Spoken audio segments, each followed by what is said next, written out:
ትዳራችን መሀል ማለት ነው የሚያስፈራክ ነገር አለ በእናንተ ትዳር መካከል አንቺ ማጣት የሚያስፈራኝ ትዳራችን ውስጥ እንዳትጎዳኝ በቢላ ነው በቃ እንዳትጎዳኝ ይሄ የሰጠው ለቤት ጎዳ ማለት ነው ነው ጎዳ አለ ሰና መለጠክ ነው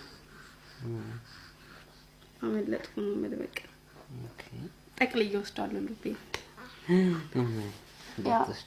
ይሄ መስኛኔ የማንም ሴት ልጅ ፈራት ነው የሚያፈቅራት ሴት እንድትጎዳ ስለማትፈልግ እጅግ ትልቅ ተስፋ ፋኒና ሳምሪን በተመለከተ በቪዲዮ መግቢያ እንደተመለከታችሁት ብዙ ሺህ ፎሎወር ወይም ተከታይ ያላት ቤቤ የተባለችው ሪከርደር የፋኒና ሳምሪ የድሮ የፍቅር ጊዜ ቪዲዮአቸውን እያወጣች ይገኛል። በዛ ቪዲዮአቸውም ላይ ተለያይቶ መኖር እጅግ ከባድ እንደሆነ መቼም እንደማይለያዩ የተናገሩበትን ንግግር ነው እየፖስተችው የሚገኘው። ብዙ ሰውም እየተቀባበለው ይገኛል። ታዲያ በዚህ ቪዲዮ ኮሜንቶችም ላይ ብዙዎች ሐሳብ አስተያየትን አንስተዋል። እውነት ለካ ፍቅር ነበራቸው፣ ፋኒና ሳምሪ ተስማሙ፣ ታረቁልን፣ የእናንተኮ ያጭር ጊዜ ፍቅርም አልነበረም በማለት ብዙዎች ሐሳብ መልእክት ሲያስተላልፉ፣ ሌሎች ደግሞ ሰይፉ ይህንንም ቤተሰብ ይመልከተው ያለፈው ሳምንት እንዳደረገው መልካም ተግባር እነዛን በፋና ላምሮት የቀረቡትን ቤቲና ሀብታሙን እንዳስማማው እነዚህን ቤት ይግባ በማለት ሐሳብ አስተያየት እንዲሰጡ አድርጓቸዋል። ጠቅለል ባለ መልኩ ፋኒና ሳምሪ መካከል አዲስ ተስፋ ሊኖር ይችላል ተብሎ እንደ አዲስ ቪዲዮ መሽከርከር የጀመረበትን ዋነኛ ጉዳይ በሰፊው የምንነግራችሁ ነገር አለ። የፋኒና ሳምሪ የበፊት አድናቂ ወዳጆቻቸው የእውነት የዛሬውን መረጃ በአክብሮት እንድትሰሙ ነው ከወዲሁ በማክበር የምንጠይቃችሁ።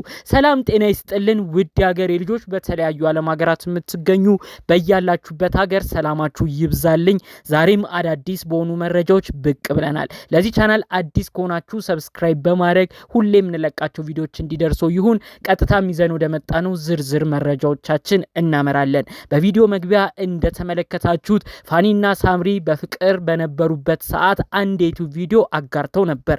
በዛ የዩቲዩብ ቪዲዮ ፋኒ ሳምሪን ሲጠይቅ እንዲህ ይላታል። መቼ ነው ምን ጊዜስ ነው የምትፈሪው? ምን እንዳያጋጥምሽ ነው ወደፊት የምትፈሪው ይላታል። ሳምሪን በምላሿ አንተ እንዳትጎዳኝ፣ ያኔ አንተ ጎርተኝ የልክ ጊዜ እጅግ ይከፋኛል፣ መጨረሻም ከውስጤ አውጥቼ ልቤ ውስጥ የሰጠውን ቦታ ሁሉንም ትቼ መኖር ጀምራለሁ ስትል፣ በሌላ በኩል ሳምሪ ፋኑኤልን ስትጠይቀው እንዲህ ትላለች። እናንተ አብረን ባለንበት ጊዜ በትዳር ወቅታችን ምንድነው የምትፈራው ስትለው፣ ፋኑኤልን በምላሹ አንቺን ማጣት ብሎ እጅግ የሚያሳዝን መልስ ይሰጣታል። ታዲያ ይህ የተቀረጸው በደናው ጊዜ በፍቅር በነበሩበት ጊዜ ነው።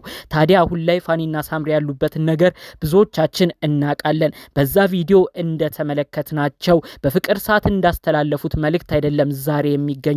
የህይወት ጉዳይ የተለያዩ ነገሮችን በመካከላቸው ገብቶ መለያየታቸው ሰፍቶ ሁለቱም በተለያዩ ቦታ ለየብቻቸው ሆነው ነው የምንመለከተው። ይሄም ነው ታዲያ ብዙ የነሱ ወዳጅ አድናቂዎችን ያስከፋው። በተለይ እንግዲህ ሳምሪ የሰጠችውን ምላሽ አስመልክቶ ብዙዎች በኮሜንት ለካ ሳምሪ ታይቷት ነበረ፣ ፋኑኤል እንዳትጎዳኝ፣ አንተ የጎዳኸኝ ቀን ነው እማዝነው፣ ከልቤ ያለህን ቦታም ያኔ ነው አውጥቼ ሁሉንም ባዶ ማረጎ ብላ የተናገረችው ለካ ሳምሪ ታይቷት ነበር ሲሉ፣ ሌሎች ደግሞ ፋኑኤል የተናገረውን ምላሽን በመከተል ፋኑኤል ለካ እንዲህ ብሎ ነበር፣ ሳምሪን ሳጣ እጅግ እጎዳለሁኝ፣ ትዳራችንን የምፈራበት ጊዜም ያኔ ነው ብሎ ፋኒም ለካ ተናግሮ ነበር። በአጠቃላዩ ፋኒም ሳምሪም እኮ በነበሩበት የፍቅር ጊዜ ስለ መለያየት ቂቃም ቢሆን ማሰብ አይፈልጉም ነበር። አብዝተውም የሚፈሩበት ቀን የሚለያዩበትን ቀን ነበር።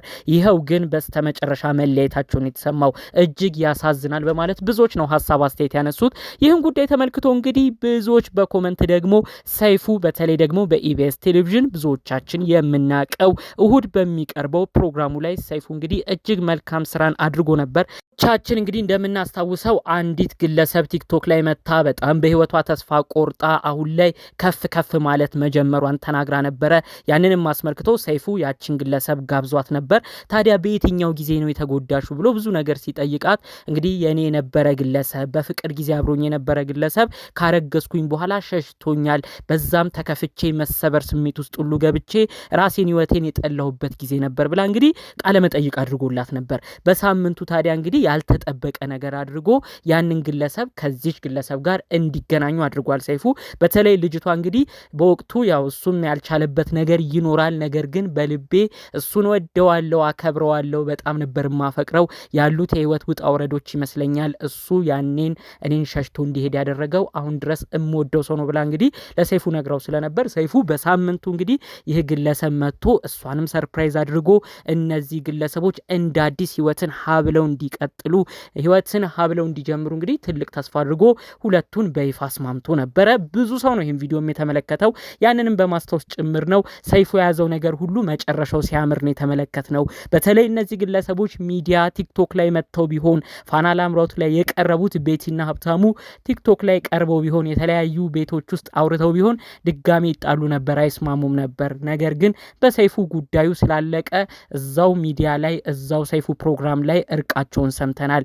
ሰይፉ እጅግ እንወድሃለን በማለት ነው ብዙዎች ሲያከብሩ ምስጋናቸውን ሲሰጡ የነበረው። ያንንም ነገር በማሰብ ይህንንም ነገር በማስታወስ ይመስላል ዛሬም በፋኒና ሳምሪ መካከል እባክህ ሰይፍዬ አንተም በመሃል ገብተ እነዚህን ወጣት ልጆች አስማማልን የሚሉ ሰዎችን የተመለከት ነው። ተለይም እንግዲህ በቪዲዮ መግቢያ እንደተመለከታችሁት መለያየትን እጅግ የሚፈሩት ነገር ነበር ፋኒና ሳምሪ። እንዲሁም ደግሞ ገና በልጅነት እድሜያቸው ነበር የተገናኙት።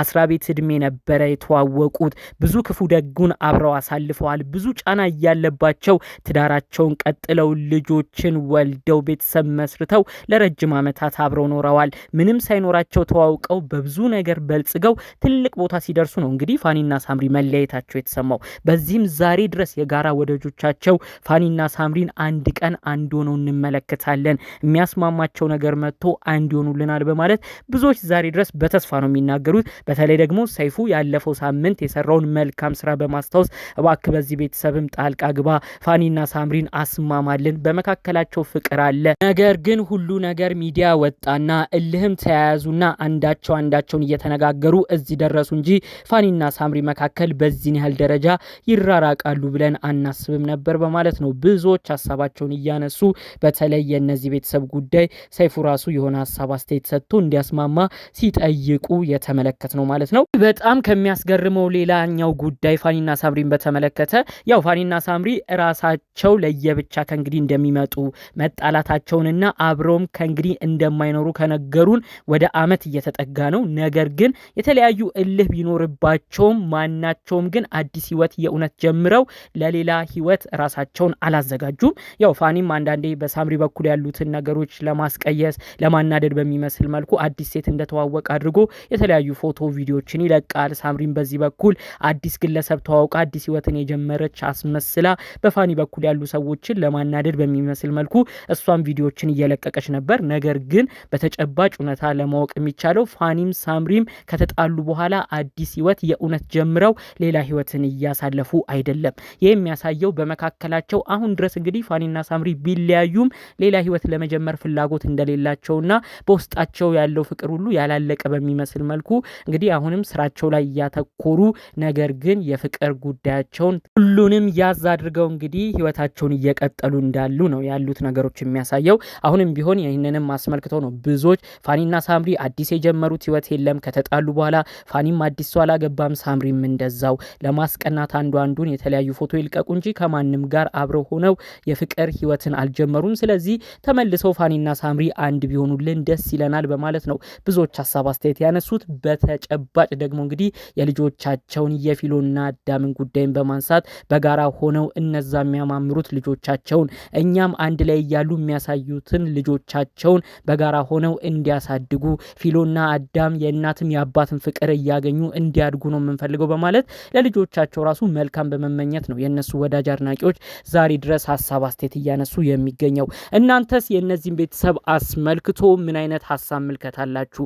ያላችሁን ሀሳብ አስተያየት በኮሜንት ብታሳውቁኝ ደስ ይለኛል። በሌሎች ቪዲዮዎቻችን እስክንገናኝ ድረስ ሰላሙን ሁሉ ተመኘውላችሁ። ሰላም።